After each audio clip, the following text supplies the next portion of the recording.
امام مالک نے نافع سے خبر دی، انہیں عبداللہ بن عمر رضی اللہ عنہ نے کہ عمر بن خطاب رضی اللہ عنہ نے ریشم کا دھاری دار جوڑا مسجد نبوی کے دروازے پر بکتا دیکھا تو کہنے لگے، یا رسول اللہ صلی اللہ علیہ وسلم، بہتر ہو اگر آپ اسے خرید لیں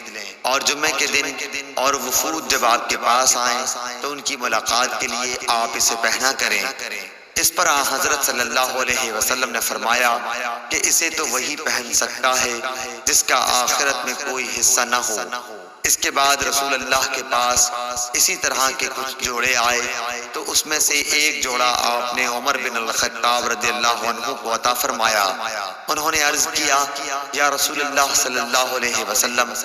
آپ مجھے یہ جوڑا پہنا رہے ہیں، حالانکہ اس سے پہلے عطارد کے جوڑے کے بارے میں آپ نے کچھ ایسا فرمایا تھا۔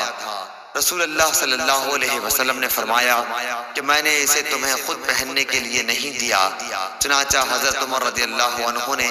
اسے اپنے ایک مشرک بھائی کو پہنا دیا جو مکے میں رہتا تھا۔